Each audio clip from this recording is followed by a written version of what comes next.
I'm over here with the music, enjoying it.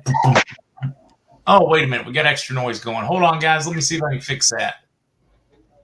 It's my dog. Oh, it's Mike. That's what the noise is. Hey. I think that's my dog. I think that's Barkley barking. So. What's his name? Barkley? Barkley. Yeah, I should have named him Quietly, but I named him Barkley instead. So does that mean you're like a Giants fan? No, sadly, I am a Seahawks fan. So. What, did Barkley go play for the Seahawks? No. Saquon, no, we're not talking about Saquon. Although I hear he may end up getting traded to Seattle, but God knows after he got rid of Russell Wilson, there's no reason to watch this year whatsoever. All right, let's see what. See, Rick caught it. Woof woof. Rick pinned that one. That noise right away. Hello, Diane T. Hello, Bills Mafia. Call it the P-Hawks. Yeah. You can rub it in now. You know, it's been 10 years. It's been a great 10-year run, but it's gonna suck for a while here. Yeah, that's okay. I'm a Steelers fan. I think we're getting ready to embrace another 20, 30 years of suck. Yep. Here you go. SJA says, love watching you on Ancient Aliens, Mike. Thank you. Appreciate that. I love that show. It's great. I wish they'd have me on again, but we'll see. Well, we'll just let's just take our Thursday night thing, turn it into aliens and whiskey, and beer. We'll just show them up. And a little beer. Ancient Aliens will be asking to come on the Mike and Mark show. That's right. Would it be Mike and Mark or Mark and Mike, or would it be Eminem and Aliens? Well, you have the. Well, I think technically it's got to be Mark and Mike because Abe comes before I, so alphabetically it would be Mark. So would it be like Mark and Mike and the Funky Butt Bunch because of the whole like beam me up? Marky Mike and the Funky Bunch. There we go. All the Butt Bunch over here. Sounds good to me. Sounds like a plan. Sounds like a plan. Oh, yep. Sissy just caught it. No, whoops. No wisdom. Just whiskey and fun. There we go. All right. So let's see. Holding Sky to higher. Let's see. Oh, our normal Scuffle opposing is like 20 different people. Always makes it fun. So anything big in your week, occur in your week since last Thursday? Did you get a new girlfriend? Is she redhead? Is she brunette? Is she blonde? No, I do not have a girlfriend yet. However, several of the girls on my chat really think you're cute. And they're like, well, how old is Mark? And where does he live? And he's cute. I'm like, yeah, I know. He's single as far as I know. So I'm looking for you. There's a few of my ladies, I think they're over here in this chat looking for you. No, I mean, the main thing, let's see. I booked I'm going to be speaking in September in Brazil. That'll be interesting. Maybe I can find myself a Brazilian wife there. That'll be cool.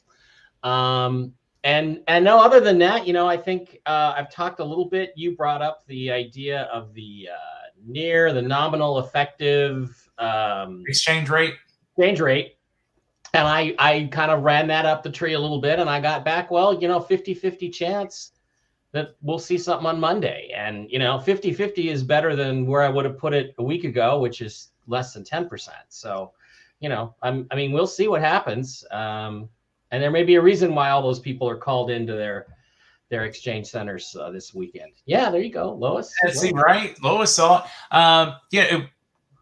Even if it does come in a nominal effective exchange rate, it's still going to so quickly shoot up. I mean, that would be perfectly okay in my book, because at least then you know it's done. If you need to cash in a little bit, you can sit on it. You'll be good to go. Well, yeah, the thing is, you know, the number I heard was $1.72 for that near. But the thing is that if that happens, then you know it's all real, right? I mean, we know it's real because there's no way that any country can go on with an exchange rate like Iraq has had for the last almost 20 years now. It's insane. And if this was a normal thing, if it wasn't real, if the reset wasn't real, it would have been changed a long time ago. So, you know, I think it would mean for everybody that, hey, it's real. And you know what, here's my dinar, cash me in. I'm going to move to Vegas. That's probably where I'd go. Yeah. Unfortunately, you'd lose it all in Vegas.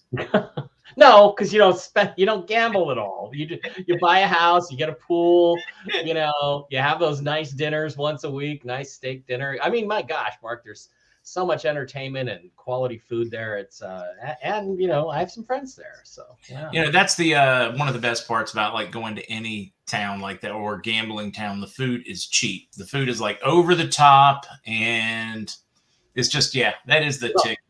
I don't know how cheap it is now. I mean, I just checked the menu. I'm thinking of going in a couple of weeks. I checked the menu at Craft Steak, and what the meal that used to cost me $250 or $200 when I was there is going to cost me about $600. So oh wow, yeah. That is rough. Now I do like this one from Hannah. Irony, talking a lot about foreign affairs, yet we want to talk about aliens. Well, foreigners, aliens, illegal aliens. They're still aliens, whether they came from I don't know. Pick one. Yeah, under Hollow Earth or Flat Earth or Jupiter ascending. I don't know. It doesn't matter. They're still aliens. That's interesting because when I did a show for Animal Planet back in 2014, and they were like, well, should we really be doing a show about aliens? And they were like, well, aliens are creatures and animals are creatures, so yeah, it fits. That was their whole logical process. Well, and it did really well. They showed the episodes over and over, and then they finally they had a change in management in the network and decided not to go forward with it. And I'm like, how many people saw the shows? And it was a crazy high number, right? But in the end, the Animal Planet people just didn't feel comfortable doing a show about aliens, so it didn't go forward. It was a shame. Great cast, great crew, everything you could have asked for. And I was a skeptic in the show too. That was fun. So I don't know, decisions get made for weird reasons in Hollywood. They really do. Weird reasons. It's a weird place. Let's see. I want to see Beto try to talk the aliens into giving up their weapons. Hopefully it'll be on video. I hope he ends up like the preacher in the War of the Worlds movie from the 1950s, black soot spot on the ground. Well, I don't think they took Beto's proposal to heart, did they? See, Betsy got the humor. Still aliens, whether they're from space, Middle East, Mexico, DC, California. Oh wait, sorry, Mike. And by the way, this is something that came up. I thought about after last week's show, which is if I have to listen to anybody else ever talk about our inalienable rights or our inalienable anything. Okay, look, I'm just going to tell you guys, read your Constitution. It's unalienable rights. That's not inalienable. It has nothing to do with aliens. It's supposed to say unalienable rights. You have rights that no man can place a lien on. Those are your rights that descend from God. So anyway, I just want to get that out there today, Mark, because it came up actually last week, and I swung and missed on it and didn't hit it. So thought I'd. Well, that's okay. Yeah, I mean, don't feel bad. I mean, Joe swung and missed on it. He just called, that thing. The thing, yeah. Yeah. So, and he's the smartest man in the world, so don't feel bad that you missed it. Hunter is the smartest man in the world. Oh, that's right. I forgot about that. The crack pipe smoking stripper fathering. Hey, look, yeah, you got to give him credit. He figured out how to sell something called art for like hundreds of thousands of dollars a piece. Yeah. I mean, he's definitely figured something out that you and I haven't figured out. I mean, well, be the son of the vice president or be the son of the fake president. That'll get you that gig, Mark. That'll work. I don't think Hunter's a very talented guy, to be honest with you. All right, so what do you think on this one? Larry says there are hundreds of thousands of alien craft just outside of Jupiter. I keep hearing about, like, the whole world is encircled. There's more. They're sitting further back so we don't, they don't block out stars. Your thoughts? Interesting stuff, and I tend to believe it, but the truth is, there's a guy whose name was John Leonard Walson, and he spelled it Lenard. So it wasn't typical Leonard, it was Leonard, right? John Leonard Walson.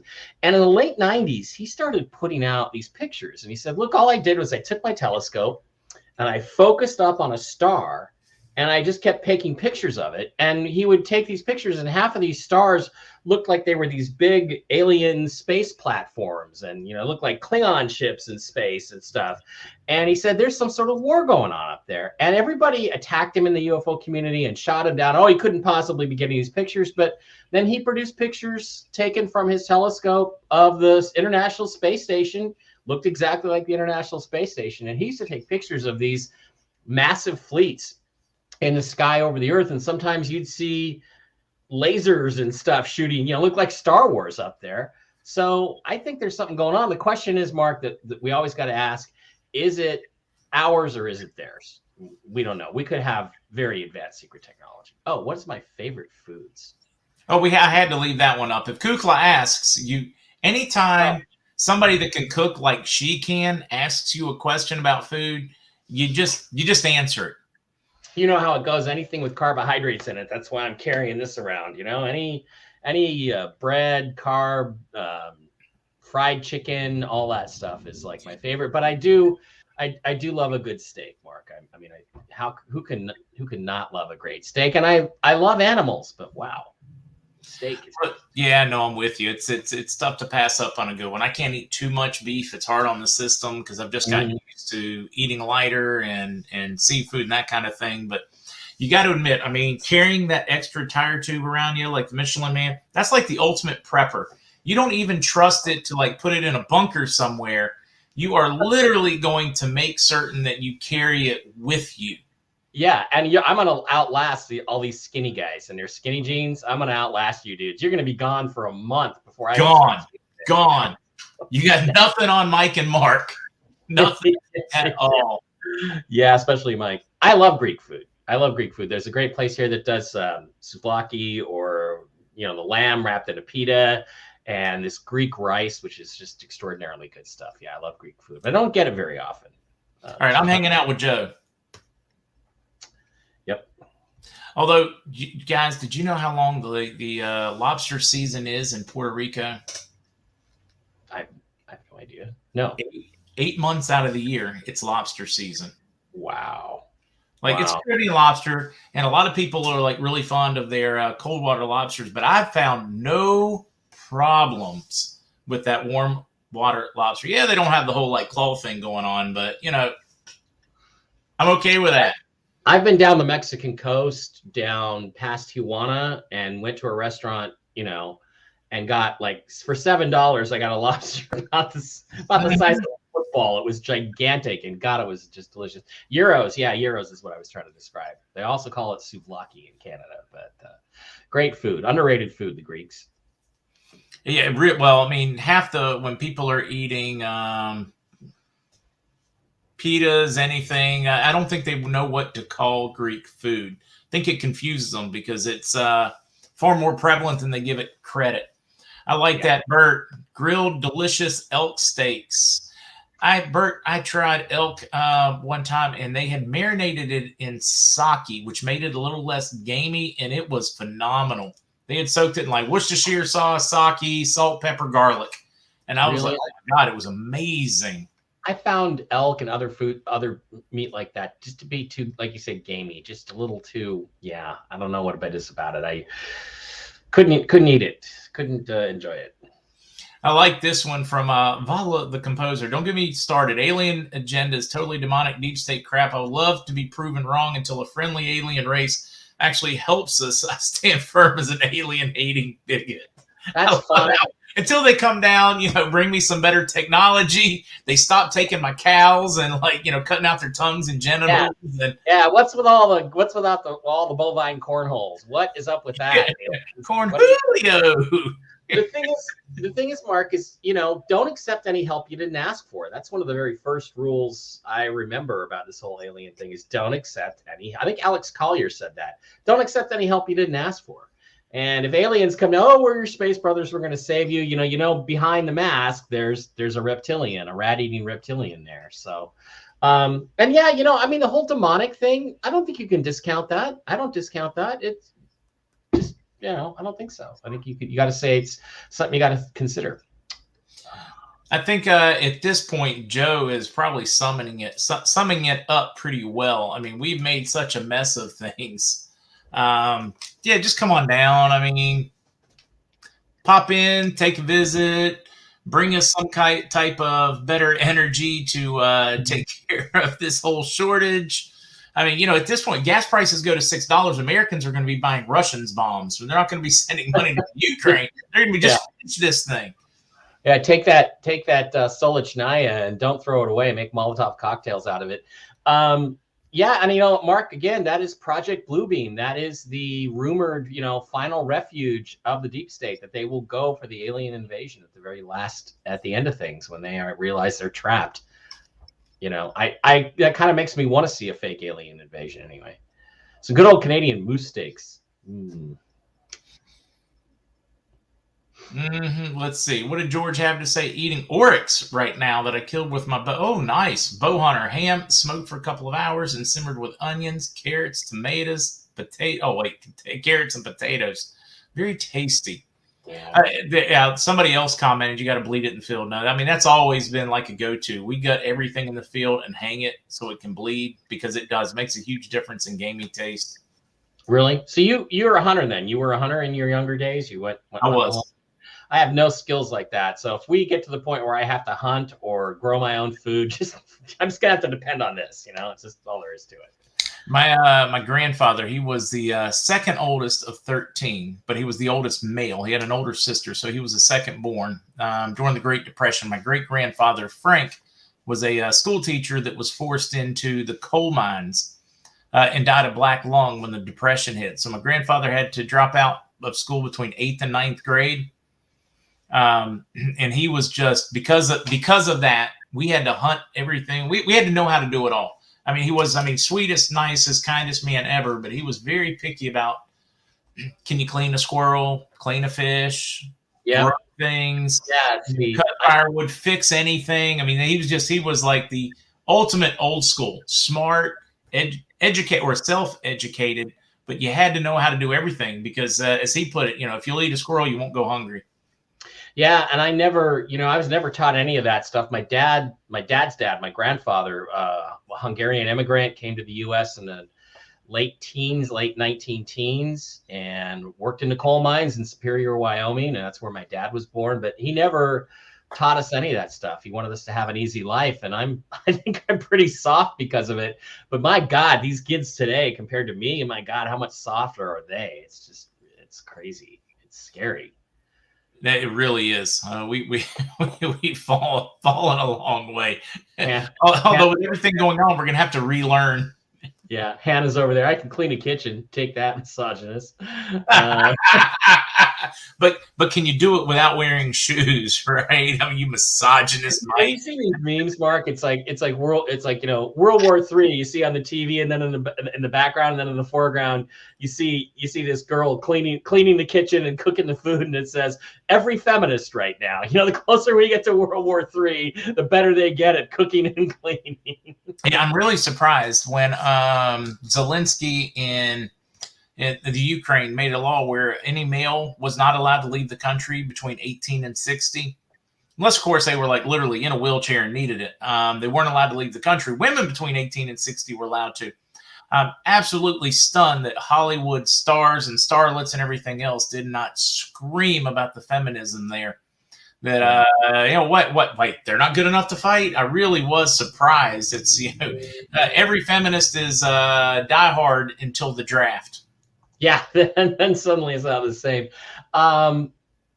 Who is it there? Shira Adler said, my idea of being a hunter and gatherer is to hunt for the takeout menus and gather loose change in the sofa cushions to pay for it. I got to tell a story. When I was married, my wife used to drag me along to go shopping with her. And cook barefoot. For the feminine women. All right, we're going to hell for this whole conversation. Bringing the girlishness. There we go. No, men like that. But she used to make me go shopping with her, and I hated it because it's like men's stores are very linear. You go to Best Buy. Okay, computers over here, car stereos over here, cameras and tripods over here. Right, very linear. And women's clothing stores are like They're nuts. They're like, there's blouses and dresses and pants and jewelry and perfume. And then on another level, there's another jewelry thing and more pocketbooks. And it's like, it drives me nuts. And I finally figured it out though, Mark. I realized that the difference is it's a hunter-gatherer thing. Men are hunters, right? So we go out and we know, hey, we're going to go up, we're going to go over that ridge, we're going to find a dinosaur, we're going to shoot it with a bow and arrow, drag it back, and that's going to be dinner for a week, right? We're very straightforward. They're gatherers. So they're like, oh, look, oh, there's some berries over here. Oh, good, there's some leaves, some lettuce I can use for the salad, and here's some potato roots. I'm going to bring those up. So their stores are designed to fit a hunter-gatherer society. And once I figured out, oh, she's just gathering. She's just doing her gathering. So that's why everything is so random and making my male, hindbrain go insane. I could relax, and I realized, oh, I'm just going to sit over here in this chair, and you go gather, and when you bring back and show me everything you got. Worked great, exactly. Boogaloo, I believe 2,000-year currency is good to go. I'm actually doing some digging on that for someone else, and I'll let you know what I find out. It's Mary said, that's why I hate shopping. I'm a hunter. You're more linear. Yeah.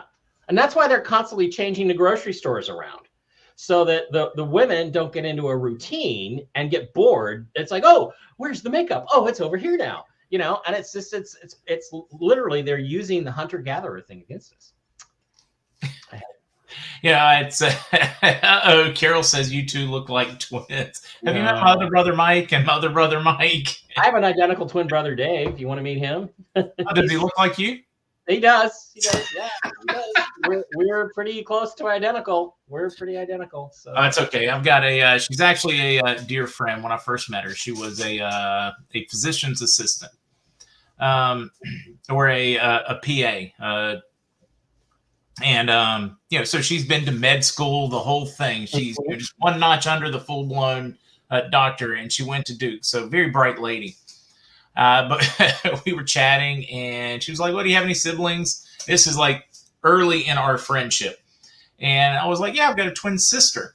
And she said, "Oh, well, like twin sisters, or is your sister your twin?" I was like, "No, she's my twin." And she goes, "Are you guys identical?" And then she you could see it dawn on her. You could see she was like, "Oh my God, you can't." She's a female. In other words, somebody that went to med school. Yeah, except for our genitalia, we're identical. I mean, did I say that on YouTube? Oh my God, I can't believe I said that. Hey, look, hey, what's another channel getting kicked off? The one Dave and I get, which is hilarious, is, "Are you guys brothers?" And I mean, our voices sound exactly the same when we talk. We're like, no, we're just neighbors, but our mothers did have the same milkman. So. Wait, did your dad deliver milk? No, I just, no, actually, we grew up next to each other. We were neighbors, but our moms did have the same milkman, come to think of it. Oh God, I love this one. All right, wait. I got to show this one from Jim in Beantown. Women shopping with their husband is like hunting with a game warden. There you go. Hannah, twins run in my family as well, so I'm very glad I didn't meet you earlier in life. We would have had quadruplets. Yeah, there you go. Makes me want to sit on a hot stove. Yeah, and people are like, "Oh, there's all these twins in my dad's family." It's like, I hate to tell you, it comes from the female side. It's the eggs. It's not the male part. So, anyway. Before I forget, guys, and I'll do it a couple of times there. If you guys want to find Mike, he does podcasts and shows as well. Been on Ancient Aliens, also big believer, owns currency. So he's right in here with us. But if you want to find him, you can find him at mikebarrett.blogspot.com. There you go. Thank you, Mark. That's Look, awesome. You've even got a shameless plug. Yeah, there you go. Kukla with the win. Thanks a lot. Yeah, and I do a show every day. I mean, I got to tell you guys, there was a little out of, I curse a lot more than Mark does. I mean, Mark F-bombed a couple weeks ago, and I was like, wow, did Mark actually use the F word? So, but you're going to hear a lot more of it with me, because I just reach, with me, Mark, it's like things build up. I can't take it anymore. I explode, and then I kind of let it, then I kind of relax afterwards. But no charge. All right. Yeah, no. For me, profanity is like, when I write, I can use punctuation to make my point. I can, I mean, there's so many more tools in written language than they are. Actually, I shouldn't say that. There are different tools for written language than spoken language. So sometimes you need it when you need to put an emphasis on something. You can't really capitalize it short of like screaming and spittle flying out of your mouth. Sometimes you need profanity to make the point, to get across the strength of the emotion. Yeah. And, you know, I mean, today what really got me going was this Tina, what's her name, that got arrested in Colorado that helped Mike Lindell. That she Go ahead. Well, she uncovered all of the, you know what, in Colorado having to do with a certain date in November. A certain thing that got me kicked off YouTube on my main channel. And so they arrested her on all these fake trumped up charges. And I'm sorry, Mark, but that judge and the prosecutor and the Secretary of State who's gone after her for telling the truth, all those people need to, it's the nicest way I can say this, assume room temperature. How do I need to send a curse jar? Mark has one. No, you know what? Every time I curse, quite reach it. Right? Actually, I can reach it, and I'll show you. So she did. She mailed me this curse jar. Tell you what, Kukla, every time I curse, I'll give $5 to Old Dog. That's my favorite animal charity. So I'll give that to them. There you go. There you go. No swearing. Oh, there's a little bit of money in there. A little bit. I've been behaving lately, and I send my swear jar money to Okie towards the end of the month. Although now they do it on PayPal, and they took my PayPal, so I'm not certain how that works. Whether that exempts me from having to send it. Now I just hang on to it until I go see him during a redemption, or how to handle that one. Gosh, let's please all pray, for Okie to make it to the end of this thing, and that there are really med beds, and that he gets healed and can spend a lot of time enjoying this, because that guy, he's, emotionally, I depended on him a lot in the early days, and I really hope he makes it through. So Mike's cursing rants are the best part of his show. Well, that's for Toxically Masculine Tuesday. That's when I do most of it. I've embraced my toxic masculinity. It's right. Part of me. It's I wear it like a cologne. That's right. Although I do find it's my oldest son. Everybody here knows him as Zester. He pointed out they now have classes for women to become like better housewives, because they've grown up in a world where it's like working moms. It's not the cooking, cleaning. It's like literally, I mean, they had books in the 50s for women to be like the perfect like house mom. Yeah. And now they actually have like classes for that, because we've come so far. I just find it very interesting how it's like a pendulum. It swings one direction, the other. Your problem is there are not enough masculine men to go with the women that want to be the feminine females anymore. There's not enough Mark and Mikes. That's it. You just nailed it. Well, first of all, I'm a nice guy. You're a nice guy. I can tell that. And honestly, Mark, when I look back on my marriage, the biggest mistake I think I made was that I was too nice to her. And I didn't just do what I wanted and make her follow. And honestly, that's the natural state of the masculine and feminine, I think. I mean, the man is supposed to lead. The man, should drive. The man should decide where we're going to go for dinner. And when you're staying at home, the lady can decide what she's going to make for dinner. It's like, we've lost the sight of these roles. And I think the biggest lie that feminism has told women is that you can be just as happy with a career and a job as you can being a wife and a mother. And that's just simply not true. And sadly, there's a lot of women who thought they were going to party and have all their fun in their 20s and early 30s, and now they want to settle down, and they're finding all the good men are dating all the 22-year-old girls and 25-year-old girls, right? Because that's what they're attracted to. So I just think that you're right. We have to teach men to be more masculine, and women are starting to figure out, I think, that they gotta fulfill the more natural feminine role. Not that a woman shouldn't have a career if she wants to, but yeah, some perfectly content, and that's okay. But I guess what frustrates me is when the career woman ridicules the woman that wants to be the good mom, wants to be the Sunday school teacher, wants to do all those things. So it should be glorified equally. There's no question about that. And again, I don't think for a woman that the career path is the path to happiness. I really don't. No, for some, it absolutely is. They're just not geared. I mean, they literally don't want, the biological clock isn't ticking about kids perfectly, and that's okay. Embrace it, run with it. I have no problems with it. I just don't like people shoving a lifestyle down my throat. I'm totally okay. You be you, you do what you want, whatever, but don't be mad if I'm more traditional. Right. There's a lot of hilarity going on over here in the chat. You know, I can only imagine. When we go to the sportsman shop, my husband pulls out his credit card like a gun. You know. Yeah, we do. They're equal. They're just different. Men and women are different. Right. But Mark, you know, the thing is, I think too, we have to face the reality in the times we're in now that I think that these roles are being deliberately obscured by the media. They're deliberately trying to brainwash women and men, trying to make men more feminine and women more masculine. And I think it's deliberately done to weaken our culture. I really do. I'm actually looking. I'm going to find this for you. Milkman job is no more. Well, it was a thing in the 60s, though. There were milkmen.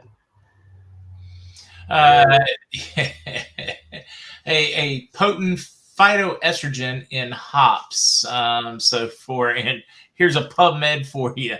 Identification of potent phytoestrogen in hops. So if you drink a real hoppy beer, for all of you up. Yeah. Well, this is not too hoppy, but yeah, I know. I still love my ale, but there's a reason why the Romans drank wine and not beer and conquered the known universe. There's a reason.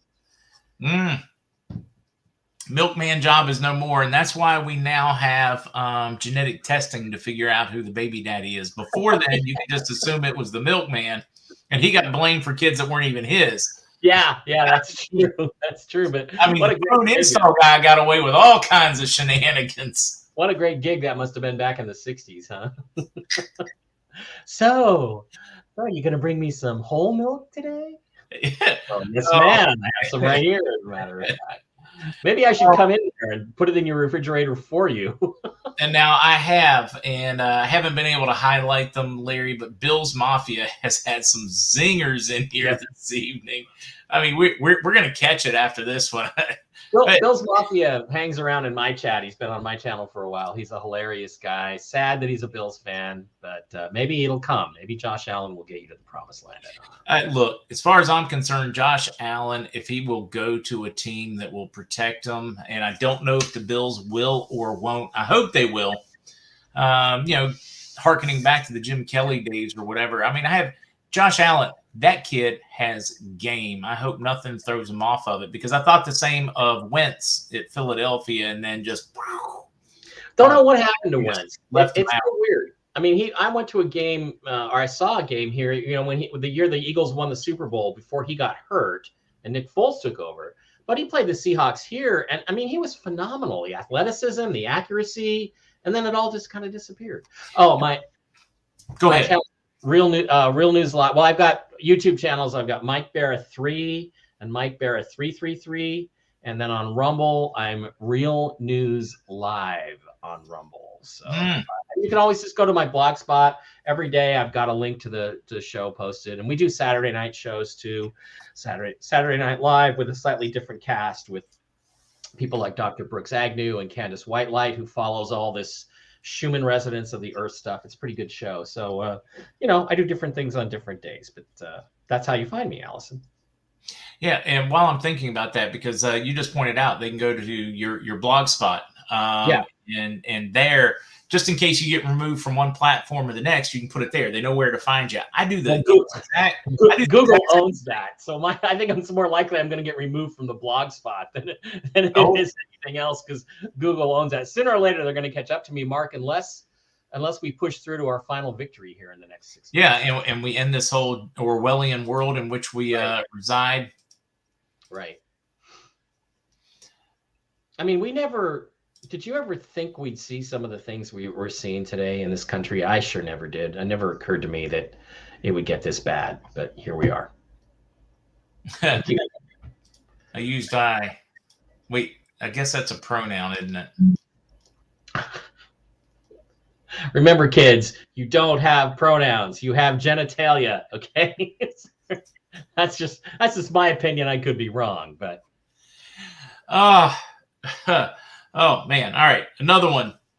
Who would have thought, Brother Halcyon, that 1984 was actually was a operations manual? Yeah. It was a blueprint. Yeah. What do you call it? You get the directions. It comes with a product. You got the whole thing, tells you how to use it. Instruction manual. Yeah, we did not think it was an instructional manual. I grew up thinking it was a kind of a warning fiction, or using fiction to warn us ahead of time, but I had no idea. Oh, yeah, I have to do a cautionary tale. It was a blueprint, right? Exactly. I have to do a shameless plug here for Kukla.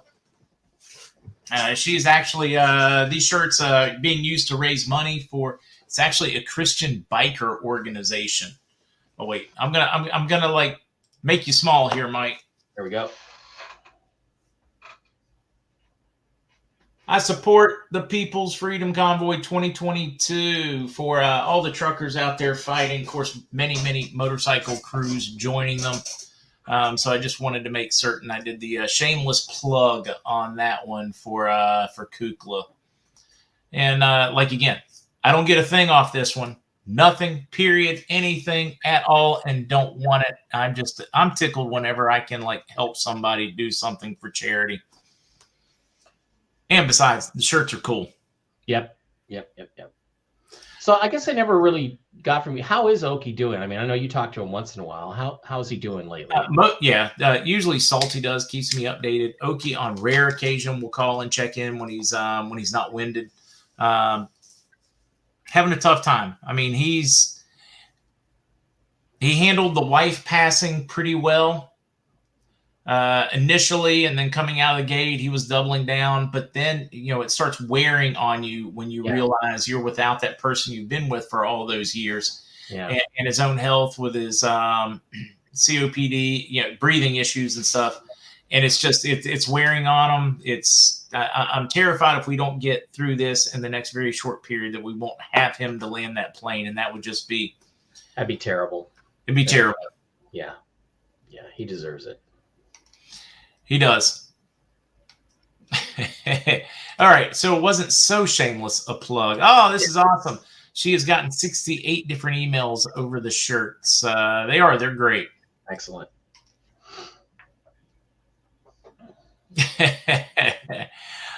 Well, here's an interesting one for you. For those that are just like the deeper thinking, the questioning why, all of that, and Tahoe Builder, to some degree, yes, and to some degree, some people are just born that way, wired that way. I believe that. I know a number of people will get mad at me. Yeah, in my experience, they've been wired that way from birth. I agree with that. And Dave had some neighbors. They were a gay couple, and he asked them, and they said, "Yeah, I've just always been wired that way." Others, it's behavioral. I mean, I look at Elton John, and I think, oh, absent father, smothering mother, there's all these things that add up, needing men's attention, that kind of thing. So I think there's different reasons. But the thing is, to me, it's like every challenge you have in life is something that you chose, I think, with God before you came here. It's the life you chose to live. And I don't know. It's like with the culture changing the way it is now, it's like, what if somebody said, well, I'm going to be gay so that I know what this experience is like. But now that we're changing all the rules, there's no consequences for it anymore, right? So I know, Mark, I know. Why would you choose that? I don't know. But I mean, it's just, I don't know. It's a really odd, it seems like the culture's changing so dramatically that I don't know. Like what now? It seems like the worst thing you could be in life, the most abused you can be, is if you believe in God. Then that seems to be the. Oh wow! So like if you pick a life in previous, you would pick something in which you would be in order. You're trying to wipe out some old karma. You're trying to step up, believe in that one. So you would have picked that so you would have more persecution or a tougher life. Right. Well, I mean, before you come into it. Yeah, I mean, I believe in the Christian structure of life and death, absolutely. But I also think of it in a bigger context of reincarnation. Like, I think our souls come back many times, and we continue to grow that way. But it's like, for instance, Mark, I'm not going to, if I come back again, if I blow something this lifetime, I'm not going to come back again as Mike Vera. I'm going to be some completely different guy. And at the end of my life on this earth, I will be judged on how well I treated people and the things that I did. So I think all these things are together. And I just think that it's possible. It's a life choice for people. Like, I'm going to go through this experience, but now we're taking all the consequences for that experience away. So, to me, the deep state is so demonic that everything they do is designed to take us further away from God. I guess that's what I'm getting at. We kind of wow, I should not drink so much. We kind of got off on a tangent there. Yeah, the whole philosophical thing. Plus, that's but honestly, I mean, we need to be able to have these conversations without the knee-jerk judging everybody for having. We need to be able to have these conversations. We don't need to scream at them because they called him a him instead of a they, or we also don't need to scream at them because, a guy likes a guy or something. We need to be able to, real conversations. I never call anybody a they. It just isn't going to happen. Not in this lifetime. Not in this life.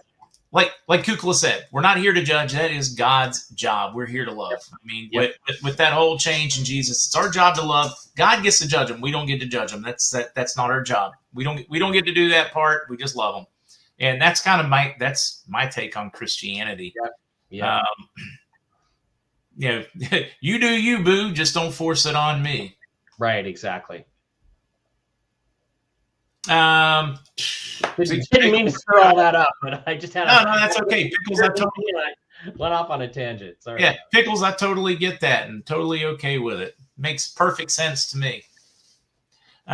So let's see. I identify as a lower radiator hose, my friend. And an exclamation point. All right. So, anyways, where I was going that one, I got a friend of mine wrote I don't know if he actually finished publishing that one, but Billy and the Seven Mice, he was talking about like the rule. Nature doesn't like sevens when you get too close to 7. It's a lucky number, but at the same time, like population approaches 7 billion. And suddenly those rates skyrocket because it has a tough time pushing past it. So it's almost like we're programmed to control population so it doesn't outdistance what the Earth can handle. Mm-hmm. Interesting thought and concept. But he proposed that one as kind of like China when they were doing the, no tax breaks. Your taxes go up each child you have. After, they were getting rid of female children, which was just horrendous. But his point was then it's going to force more men into homosexuality to express themselves. But that's somehow a way of controlling population. I mean, it was fascinating conversation to have. I'm not certain to buy it, but it was fascinating to think about. No, the idea being that, if Earth becomes so overpopulated, you can't have any more kids, there aren't any available women, therefore you turn to men. That's not going to happen. I would look, Mark, I like you, but if we spent 10 years together in a Turkish prison, you'd still just be my best buddy, fist bump. It's not going anything past that. It's a crazy idea. Also, you got to remember. Wait, you don't think I'm cute? I do think you're cute, but all right, hey, I appreciate that. All right, that's okay because I would rather just fist bump you too. There are lots of ladies who think you're cute. But to me, it's like there's a great video out there by a professor from Sweden, I think it is. It's on YouTube, and he says the Earth's peak population is 11 billion people, and it'll never get more than 11 billion, and the Earth can easily support 11 billion people. In fact, I'd argue it could support twice that many. But because what happens is as long as people age and die at a certain age, between 80 and 90 or 79 or whatever, they're always going to die off at enough of a pace that they're replaced by younger people. So the Earth's population will grow to 11 billion, and then it will not get any further than that. And I really recommend everybody should watch that. Now, if we introduce med beds and people start living to be 200 years old, then we got to rethink it. And then I think we have to start growing to space, Mars, the moon, whatever. But I I don't think we would have to. If you look at more westernized civilizations, the birth rate starts dropping as the age expectancy goes up. It's like it's some kind of like built-in mechanism where they just know they don't need as many to maintain healthy population levels. I saw Say You also, a book that's named Judges. I love reading Judges. Say You Say. I swear every one of them starts out, and once again, Israel sinned. I mean, like every one of them starts out with the same thing in Judges. That's, yeah. Well, I mean, people read Judges. What do you think about this Q drop that talks about, we're saving Israel for last, and Israel's secretly behind? I mean, there's one conspiracy theory branch that says the Mormons are behind everything, and the Jesuits are behind everything, and then there's another one that says Israel's behind everything. So there's a lot of people that have that attitude. Boogerman, I'm not certain I'm ever going to die. Does this make any sense or not? Even as a kid, I was convinced that I would be here for the rapture that was coming in my lifetime, that was something that I would not experience. I mean, if I am, I'm okay. All's well with my soul. I know who my maker is, and I've made peace with my maker. I'm perfectly comfortable. All is well with my soul. But I can tell you, I honestly, like 100%, do not believe that I am going to die. Whether that's, crazy thinking, whatever, I don't know. But all right. Well, a certain person who does talk about certain medical technologies that may be coming in the near future does say that there is a so-called celestial bed where you can live basically forever, like tens of thousands of years. Jared Rand. Yeah. Oh, I didn't know if I could say his name. Yeah, you can say his name. We just can't have him on a podcast without it getting pulled down. Right, Jared Rand. And, he talked about the celestial bed where that's one option, that you could live in your body forever and it doesn't change. I'm not sure I'm ready to make that choice. No, I'm definitely. That's too much like commitment. I think about the older I get, the more knowledge I put in the brain.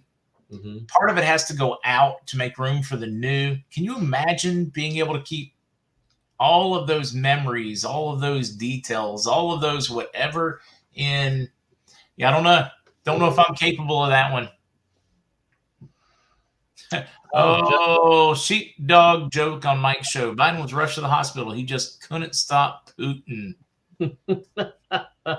Hey, breaking news: Jussie Smollett sentenced to 150 days in jail and 30 months of probation. Well, yeah, and they were trying. Yeah, even less than the whole 5 months. I'm sitting here thinking. Anyways, the world's upside down. It's crazy. It makes no sense. All right. So, what are your thoughts? That whole crazy Q thing out there, whatever. JFK is going to be the VP. Princess Diana is going to be. I don't know. What do you think? Think they're still here with us? Okay, so I'm going to tell you what I've been told, and I will tell you this: the guy that I see at the rallies, Vincent Fusca, looks exactly like I would expect a 59, 60-year-old John F. Kennedy Jr. to look like. I mean, if you look at his nose, his eyes, the ratio between his mouth and his eyes, and all that stuff, it's exactly the same. The woman he's with, I tell you, is flatly Carolyn Bessette Kennedy. She is still alive. So what I think is that he did not die in a plane crash in 1999. Now, there are people who say, well, the real Vincent Fusca is a real guy, and JFK Jr. dresses up like him once in a while to go to rallies and mess with people's heads. That, I think, is the most likely scenario. But hopefully I will find out soon. I have actually had a phone conversation with Vincent before, so we'll see what happens with that. So I think he lived. I've been told that JFK Jr. did live, but he died of natural causes before 2010, and that Carolyn is carrying on the mission, and that they have replaced him with somebody else, with a double, who is going to play the role of John F. Kennedy Jr. when it's revealed. And I honestly think, here's the thing. We have to have one thing happen first, Mark. What we have is Biden gets kicked out. Trump replaces him at some point. JFK Jr. is revealed. If any of those things happen, if we have the reset, the revaluation, that means that this science fiction world is real. And if that happens, here we go. And if that happens, then I think everything's on the table, including Junior coming back. Now, as for Diana, I'm told Diana did die in the car accident, that she was murdered. My brother wanted me to bring this in. This is me and him. Oh, no. Wait a minute. Now, we need him to come here on camera. We need to see if he really does look like you or not. I don't think he wants to be on camera, but if he does, he can come on in. But now, there are a lot of ladies in here talking about how cute you are, and if he looks like you, then, I mean, he really should consider it. Well, he has a girlfriend, and he gets in a lot of trouble when he flirts with other girls, so he's got to be careful about that. So anyway, what I hear is that Junior is alive in some sense, and he will make a reappearance, and Diana is in fact passed, that she did die in the car accident. That's what I hear. So we shall see. Yeah, I'm enjoying the chat over here. Allison, she's alive. Remember, Alex Jones is really Bill Hicks. Here's the thing: we're not in science fiction world yet. We're pretty close with Russia invading Ukraine, with the revelation on Tucker Carlson last night that there are biolabs in Ukraine. We are that close to something weird happening. Once the weird starts, I think it's going to be like, taking your foot off the top of the anthill. The ants are going to scatter everywhere. And we can't be judgmental about what we think is true and what's not true. So I wouldn't be shocked, but I do hear that she's not with us anymore. Classy lady. I would hate for that. But I want her to still be here. And if nothing else, it's because I want to sing Candle in the Wind to her. Yeah, it would be a shame. You have a very nice singing voice, by the way. It would be a shame if she wasn't. So some people think Vincent Fusca is John Denver. I don't know about that. John Denver. Hey, home country roads. Yeah. To the place I belong. All right. See, I love this one. Anonymous nerd vindication. If all the conspiracy theories come true. It used to be, a conspiracy theory. It took, 10, 15, 20 years before it proved correct. Then it took, 6 years, then 6 months. Now it literally is like 6 days from conspiracy theory. Exactly. It's like, boom, this quick. It's like, oh my God, no, that's conspiracy theory. Although it didn't even take long this week. It only took us 2 weeks to prove the biolabs in Ukraine, right? That we were all talking about. It took us less than 2 weeks. Oh, okay. Well, that's a quick. Oh, that's fact. That's kind of like Jen Psaki. Jen Psaki and the media guy. I'm trying to remember General. Anyways, so you got two people. You got the White House and you got the DOD on the same day that you have somebody from the State Department saying yes, they exist in Senate testimony. At the same time, you've got the White House and the military saying no, they don't exist. Right. Whoops. On the same day. Oh, that was fun yesterday, getting to share that back and forth. All right, listen to this video. Listen to this video. I think we can all agree on one thing, which is that the Biden administration could not organize a peeing contest in a brewery. No. I'm sorry. I'm enjoying that. I wanted to use a different word, but Now, I have to agree with you here, Bert. The best reason to believe that Diana is no longer here is that she was too good for this world. Yep. And she liked Duran Duran, too, so we'll give her credit for that. Wait, let me guess. You like Nickelback, too? No, I hate Nickelback. All right. Screw Nickelback. Oh. I do like you too, but I am very concerned that there are some things that are going to be exposed about them when the truth comes out, and so I loved you two till I went to see them in person, and that was enough for me to never enjoy them again. Really? Why? What was the main? But he spent more time talking about politics and making me want to, put my finger in my throat and throw up. Right. Where I just could not enjoy the music at all. I just, it's a good thing they wouldn't let you carry guns into the concert, because I probably would have shot if I'd had a shotgun, I'd have put the end of it in my mouth. I would have pulled the trigger with my toe. It would have been over after listening to him for, an hour. I think they sang. That must have been on a more recent tour then, one of the more recent ones when they went. Unfortunately, yes. Lenny Kravitz opened. I went, I flew all the way. Oh, that was the 360 tour. Yeah, I went down to Sacramento for it. It was, phenomenal. I mean, Lenny Kravitz was great. Yeah. I won't ever pay to see you two again. Yeah, and I have a friend who has a U2 tribute band called Hollywood U2, which are the best on the planet. So anytime I want to listen to the great music, I go watch my friend Joe play, and don't listen to the actual band anymore. Yeah, and it's interesting because you got to be concerned, because anybody who went nuts about Trump after he was elected, which they did, those are the people that have something to hide. The people that hate Trump the most are the people that have the most to hide, in my opinion. I'll find it's I call it Trump derangement syndrome. You've got some that love him so much that you cannot. I mean, you can't say anything negative at all, even if you still support him absolutely, and you find him to be, one of the best presidents in modern history. But if you find any fault, they just melt down. Yeah. But you have those that hate, and it's a much larger cult on the side that hate him so much that they just can't think. Their mind shuts down. The vehement hate of the orange man is so extreme. I mean, they will shake, they will foment, they will just melt and snap. I'm not the most popular guy in the UFO community, Mark. I'm not the most popular guy, and that's because I shove people's faces in it, just like Trump did. I tell people, no, that's not a flying saucer. That's a military drone. Here's why. Bing, bing, bing. This reason, this reason, this reason. And they don't like that because they're getting FaceTime on CNN to talk about these videos as if they're alien spacecraft. So I understand what that's like. Trump is like the doctor with no bedside manner who tells you if you don't lose 50 pounds and stop smoking in the next year, you're gonna die. Dead in 3 years. Yeah, so exactly. And they hate nobody wants to hear it, but he told you the truth. Yep. Yeah, no, his candor is offends a lot, and I appreciate it. Noreen, I got to agree with you. Jethro Tull, no cabal, great music. Jethro Tull, any man that can make a flute manly. I mean, that's pretty tight in my book. Yeah. My sister used to play them all the time when I was growing up. Jethro Tull, thick as a brick. Aqualung.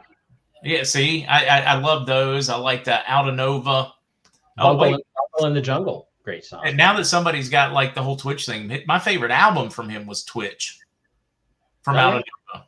And most people don't realize he was kind of the Mariah Carey for hair bands. He wrote all their music. He wasn't famous for it, just like she wrote all the Divas music, and she was, a tenth as famous as she should have been. But yeah, well, the real money I think in music was in the publishing in the old days. I don't know if it is now, but yeah. How about Michael Jackson? I hear that Michael Jackson. Thick as a Brick is a great concert. Yeah. Bungle in the Jungle. Yep. Great song. I think Michael Jackson's gone. I'm just going to leave this one right here, Kukla. I'm not answering it. I don't want pinched. I don't want to upset anybody. It's funny. Jethro Tull is one of those bands that, I listen to them every 5 years, and all of a sudden I go, oh yeah, I remember how good they are now. Like it's the same thing with Led Zeppelin with me. It's like, and then I put on Celebration Day or something. I find it on YouTube and I listen to a song. I'm like, I forget how great they were. Locomotive Breath, also a great song. Yeah, Deb, one of Trump's best one. They're not coming after me; they're coming after you. I'm just in their way, so they would take him down for it. Now that was like one of the greatest modern day quotes of anybody. Period. That one was epic. I think Deb would like to come out and visit you in the Carolinas and cook you a meal, Mark. Come on, I like to eat. I don't eat a whole lot, but I like to eat nonetheless. So what about Inner Earth? What do you think on this one? The whole Admiral Byrd thing. I hear that there are 2 non-human civilizations living inside the caverns of the earth. They leave us alone. One of them claims that they were here before us. One of them just came and occupied the space in there. I do hear that they are real, that they do exist. But evidence of that, nobody has any evidence. We just have these great stories. And the Admiral Byrd stuff, I wrote about that one in one of my books, I think Hidden Agenda. It's pretty reliable. I mean, he definitely said they had some really bad encounters, and you hear all these rumors that the Nazis found the pathway to the inner Earth with their submarines or U-boats. So I think that's genuine. I think that there is, but I for some reason, I don't know whether it's a Star Trek rule, the non-interference directive. They're just going to leave us alone until we sort all of our own stuff out. So sooner or later, they're going to tell us all this, but we got a long way to go. There's a lot of truths we got to tell people before we get to that. Yeah, I mean, the Hopi Indians and all of their lore with the whole like inner earth beings and stuff, or the Ant-Men, I always found very interesting as well. Yep. Brother Halcyon, would you be referring, have you seen the paper today? There's a certain ornithological piece. Bird is the word. Yeah. Matchbox 2020. That's what he put out. They were a good band, Matchbox 20. Did you hear about the flying spiders, Mark? Did you hear about the flying giant spiders? Oh, yeah. All right. So I'm going to look that up while you talk. But guys, we are getting ready to be invaded by Japan and flying spiders. Yeah. I just want to warn you. That's like, Alex, I'll take flying spiders for $2,000. Right, exactly. Who had flying spiders on their apocalypse bingo card? Whoever did just won, because there's supposed to be these flying spiders as big as a child's hand. So they're like, I don't know, this big, flying around, that are going to come to the East Coast, and they make like web parachutes, and they land on you from above. They come down out of the trees, and they sort of swarm and infest everything. And I had so many girls yesterday say, I hate you. Go away. Never talk to me again. Oh, wait. We got flying fish here. So this isn't what I want. We're going to see if we can find the millions of palm-sized flying spiders on the East Coast. Yeah, they're very colorful. They're like yellow and green. Oh, yeah. They got little red butts. And yeah. But we'll go through the commercial first. But yeah, this is going to scare every woman right to her core. I guess there's stuff like this in Australia, but somehow they made it into America, and they're supposedly going to land on the East Coast. Like, oh yeah, look at that. There you go. And they will be flying. They make a parachute out of their web and then float. Yeah. Expected to check that puppy out. I mean, I don't know about you, but I'm guessing there are going to be a lot of people burning down their houses, pest control with a bazooka and a car. Who's more misunderstood, Mark? Do you think the sharks? Wait, Booger says they're from China. China. All right. I don't know. I got to look this one up. Known as Trichona something clavata or Jura spiders. So where is this spider from? The hatchlings disperse via web parachutes and can fly up to 100 miles, riding strands of silk along spring winds. It's commonly found in Korea, Japan, China, and Taiwan. Also known as orb weavers. Oh, here's a really good picture of one, just in case you guys aren't properly terrified. Oh, here, let's really mess with some folks. All right, let's go back to you guys. Just stare at matter of fact, you really stare at Mike for a minute. Okay, hi. I'll try to get going here. Let's go over to the chat here and see if we have anything interesting over here. Diana T says, "I love Rod Stewart," and Roseanne Metz loves Rod Stewart too. Rod Stewart's a great singer, great performer. Before he went disco, he was one, widely regarded as the best rock vocalist around, and besides Big Country, who the hell else ever came out of Scotland that was a great rock and roll act? Shira Adler, wow, yes, men can be more masculine. I'm good with that. All women are good with that, Shira. Let me just tell you. Some actually aren't. They say they're not. But remember, Mark, have you ever known a woman to tell you what she really wants and mean it? Come on, they don't do that. They tell us one thing and they really want something else. That's what I've experienced over life. I am totally not going to touch that one. Shira says it's all about the divine feminine balance with divine masculine. That's the thing, is that there's no respect for the divine masculine anymore. So I agree with you on that one. Elvis 3577 says, I saw them in 2006 and Bono was brutal with the politics on that show. Boston TD Garden. Oh, yeah. Don't need those. That looks like something out of a Starship Troopers movie. That's scary. Absolutely scary. You actually just got me. Cat B says, my oncologist says I only need a PET scan every year. Oh, wait. I just missed that one. God is good, Cat B. God is amazing. It's good to hear somebody actually getting good news from a doctor, especially lately. Let's see. Best concert I've ever seen was Moody Blues with Dallas. All right, best concert for you, Mike. There's no question about it. It's actually 2 back-to-back concerts, one in March and one in October of 76. I want to say 75, 76. My brother knows. The Who, at opposite ends of a tour, came through Seattle. It's the most explosive, passionate experience I've ever had in my life. I don't really like The Who that much. I don't think their music's that great, but the energy coming off that stage that night from Roger Daltrey and Pete Townsend and John Entwistle and Keith Moon, the original drummer, was like nothing I've ever experienced. Nothing has ever come close to The Who in the mid 70s for me. And that was, that was when they were in their early 30s and kind of not exactly at their best. I can't imagine how great they were when they were in their 20s. So that show, I mean, just blew me up. I think there's some video of it, like an old YouTube video that they used for some big arena, and you can watch the show, but oh my God, Roger Daltrey's voice and the songs and the explosiveness and the energy off that stage, nothing I've ever experienced before. What about you, Mark?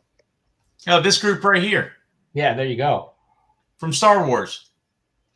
That's a tough one because I've seen so many awesome bands over the years. So I got to pick one. Yeah. Tim McGraw, when he did his, I think it was called, what was it? Live Like You Were Dying tour. Right. Was absolutely amazing. Brooks and Dunn, some of my favorite concerts. I was privileged to see Prince when he did Little Red Corvette and then Purple Rain. There you go. There you go. That was like phenomenal.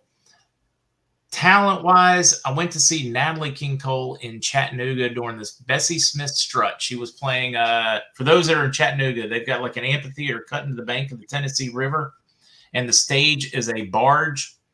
And I got to be backstage for it. I used to work sound for a friend on occasion. Anyway, so I got to see this thing live. And I've got pictures of her holding my oldest son when he was like about a year and a half backstage. I mean, she's wearing the perfect evening dress. She did her whole like tribute to Nat King Cole. Yep. And the music was so over the top. I've seen Garth Brooks, Kansas, awesome. So many great concerts. Kansas once. I mean, I don't even know where to go on this one because so many. I went to see Cheap Trick. Actually went to see Cheap Trick, who opened for Kansas, and I stuck around for Kansas. And Cheap hey, they do Dirty Deeds, Dirt Cheap. Yeah. AC/DC. It's like I really have always liked Kiss, but I've never seen them play a good show, to be honest. I've seen them 4 or 5 times, never seen them play a good show. Cheap Trick is the band I've seen the most. I must have seen them at least 40 times, and I'm not exaggerating on that one. And they're a great American rock and roll band, but I don't know. It's like, to me, The Who is just at this level above. They say in heaven you get to go back and re-experience any moment of your life you want. I'm going back to those 2 Who concerts, I'll tell you that. Those were off scale high. Well, if it makes you feel better, I'm never going to look at you, Mike, stare into your eyes and say, I want you to want me. No, don't.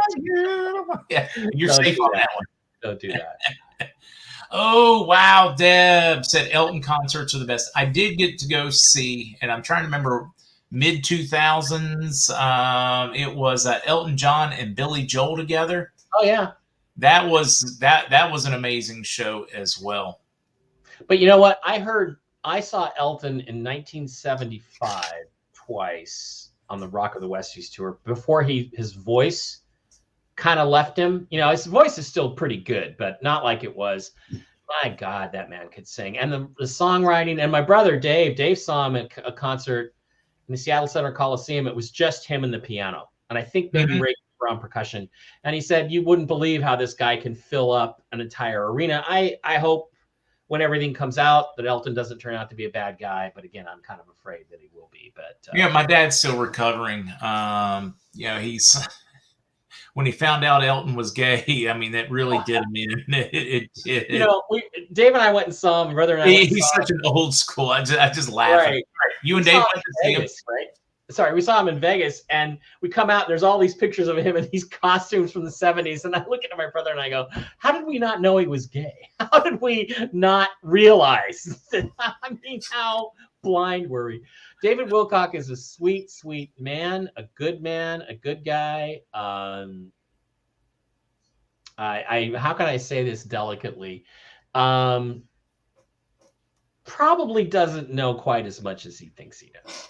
but sweet man, and has done a great job bringing a lot of stuff to people. But there's things like, he's telling people there's going to be this really big X-class solar flare and it's going to wipe out half the Earth or something like that. And he's talking about all these major flares. And I'm an engineer, right? So he puts this graph up on the screen, and most people can't read a graph, Mark, and they can't read a chart, but I can look at it. And I'm seeing all these big spikes. He talks about these big flares, and the closest one on his chart was like 10 years before. So I'm like, Dave, the sun is not going crazy right now. It's very calm. So I don't like it when people do things like that. So, but he's always been sweet to me, very nice to me, very kind. I love the guy. And if I was putting on a conference, I would definitely hire him to come talk. Super track. It's like saying Liberace was straight again. Yeah. We all knew Liberace was gay. How did we not know Elton was gay? Oh, yeah, right. No, I mean, I never doubted it. I mean, but it really did crush my father. To me, it didn't matter, man. I loved his music and still do. Yeah. I could care less. Bernie Taupin's lyrics, right? Bernie Taupin wrote the lyrics. He wrote the words. So. Yeah, I wonder. What do you think? Wilcox reincarnation of Casey? He looks exactly like him. And I think that it's almost like, well, maybe he didn't have quite the life he needed to have the first time around, so he came back as David Wilcox. He certainly looks like him. As a young man, he looks exactly like him. So now, Edgar Casey, I mean, that's Edgar Casey Museum in Virginia Beach. I've been a number of times. I did some summer camp classes there as a kid. There's some wildly way ahead of this time. Some of the stuff that is documented, photographed, and things they have there would just blow the average person's mind. They have tapes and video of what would be a kind of like a witch doctor, voodoo doctor, whatever you would call it, shaman in a South American, never saw real technology that would take a rusty butter knife to operate on people where they have a cancer, whatever. He would take it just barely above their skin and go like this, and the skin would like literally open it up. Yeah. And he would use it and remove a tumor. Then he'd take the knife past it, and they've got video from before they could do all the CGI and stuff of him, doing operations like this. I got a friend named Gail African witch doctors that could trance people so severely that they would think they were pigs, eat arsenic root, and have zero ill effects. I mean, they should have been dead 100 times over. Some of just the things that he has documented or they documented in that museum is just unreal. It tells you how just strong the mankind's mind is. When we were made in the image of God, so we got to have something going on. Yeah. I was going to tell you, I got a friend named Gail Thackeray who took some classes on how to do that, and she swears she does it. So she's able to do it. Good night, Kukla. I know we're going late. I didn't even notice the time until you just said you were dipping out. Oh, is it late? Yeah. Yep. There's a lot of inappropriate comments about the flute in here, Mark. I'm just going to say that. Yeah, I'm not going to say anything. I mean, you're the one that said skin flute. I didn't say it. No, I didn't say it. Ann Wilson. Yeah, good old Ann. What part I am not from Wyoming. My dad was from Superior, Wyoming, which basically doesn't exist anymore. My brother did take a pilgrimage there, and like the cemetery, there's this huge Bara headstone there, B-A-R-A. And so it's almost like people are just squatting there. It's just the middle of nowhere. And, it's a sad place. My grandfather died there. And when they stopped mining coal, everything stopped. My dad came to Seattle to become an engineer because he loved airplanes. So there you go. Take care, Victoria, Kukla, a number of people checking out on us. Oh, let's see. Ted Nugent played for our church team club. Believe it or not, I saw Dee Snider play as a past music minister one time back in the day. Because wow, that about him, from Twisted Sisters. So I mean, there's just so many of those pretty cool out there. Rascal Flatts started as a praise and worship band. Yeah, we're not going to take it. That's our theme song for now, right? Yeah, we're definitely not going to take it. Ray Price. Now, wait, you're going to get like Roy Orbison. You'd like pull out some old ones for me, and I'll really be happy. My step grandfather was big into like really old school country, and I loved it. Yeah, yeah. Leave Tull alone. You were praising them. Come on. Yeah, that's right. I like Tull.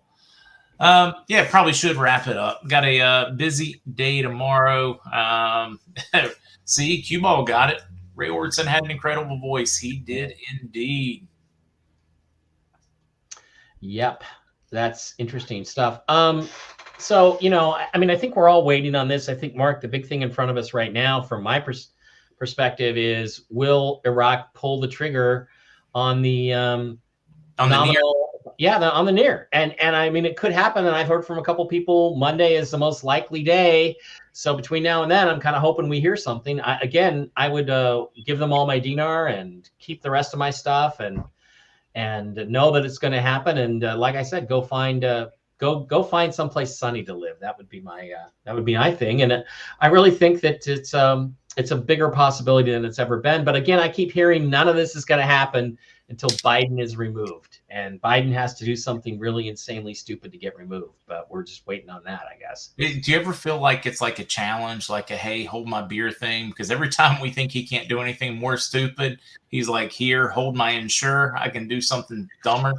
Yeah. And I mean, did you see Kamala Harris in Poland? Oh my God, she can't even read. Well, it's a bigger country, and it's right beside this smaller. Oh, Ukraine's a smaller country, and it's beside this bigger country. We're here on the northern flank. She said, "We're here on the northern flank." No, I mean the eastern flank, and we have to protect the interior of Poland. And I'm like, no, first of all, it's not flank; it's front. You're on the eastern front. I mean, it's just a joke. It's a complete joke. I mean, people used to think that what's his name? Bush's vice president, Dan Quayle. Dan Quayle was an idiot. Good God, he's brainiac compared to this potato one. With an E. Yeah. Which you could some people do spell it that way in Europe. Yeah, I mean, it's like a competition. It's like who can have the dumber vice president. We saw that. Who can. It's every time I turn around, it's like a one up. And unfortunately, the only people laughing, well, I can't even say the people laughing are us, but it's graveside humor because it's not really funny. But it's and every time I think it can't go on any longer, the military has to step in and remove this guy because we all know he didn't really win. We don't say that. Get me removed. I agree with you, but I didn't use the E word. I didn't use it. He didn't really win the game. The Seahawks won the game, but I mean, it's like. But it doesn't happen. So when's it going to happen? Hopefully we get some March Madness coming soon. No, I'm with you. We need some. Definitely need some. All right, man. I just realized I did not have, before we can dip out of here, I have to. I'm going to bounce in right here. Hold on. Make certain I've got this turned off. And I keep messing this one up. Let's see. I did not go and pay attention to the Rumble crowd enough. Black Cat, Stray Cat Strut. I saw that. Traveling Blueberries. I saw Snyder talking crap about Trump and want to let him use the "Not Gonna Take It" song. Yeah, I saw that one too. Made me, which was great. Which was a double down reason why you should use it. Just like the lady that helped write the whole blue pill, red pill thing. She didn't want that being used from the Matrix. Well, once you let that out of the bag, you make how would you think that, Lenin would feel about, or Marx would feel about being quoted now, or even Hitler with the present campaigns? I mean, we still use, good quote's a good quote. Good song's a good song. Yep. Yeah, I saw the Stray Cats. That was wild. Go-Go's, I saw them. Rolling on the River. I'm just going back through some of the comments here on the Rumble side. You guys have got to start reminding me to double check the Rumble side of chat. I do the same thing. I forget about Rumble because YouTube is all over here and Facebook is right in my restream. So I always exactly, because Rumble won't fit in my restream. You got to pull it up separately. I can't wait for them to get. They're supposed to, guys. StreamYard's supposed to be adding Rumble to the chat, but you're going to have to update it in StreamYard before everyone. But I'm still looking forward to it. Mark Muir, Creedence Clearwater. CCR is one of my favorite. My kids know every CCR song. It's not an option. They have to learn it. It's you have a daughter in college. Family education. Don't you have a daughter in college? What does she listen to? She's my baby. She will listen to everything. Yeah, she'll listen to everything. But we'll be going along classics or whatever, and she just jumps right in. She's fun to do road trips with as she plays DJ when we hit them. Get her into some Thin Lizzy. There you go. That's Thin Lizzy. They were awesome. They were super awesome. Mine, Molly Hatchet, you name it, 38 Special. Some of them Rat, Round and Round. Rat. Just, yeah. Rat. I got to tell you some stories about the guitar player for Rat sometime when we're not on the air. I'll tell you something about Stephen Piercy as well when we get some time. He played for me a couple of bars I owned back in the day. Oh, wow. There'll be fun stories. We won't tell them now. Oh, Jay Giles Band. Yeah, a lot of people like them.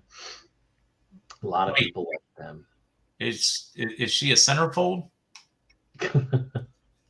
All right, that's it. I got to get out of here, Mike. Thank you.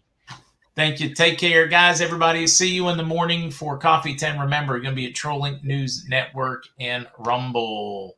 Mr. Cottrell tomorrow. Don't know how I'm going to be able to keep him under wraps, but we're going to try. Or keep him, like, calm so he doesn't get me in trouble. Yeah, there you go. All right. All right. My best to everybody. Guys, have a great night. It's great to be here. Thanks. See you.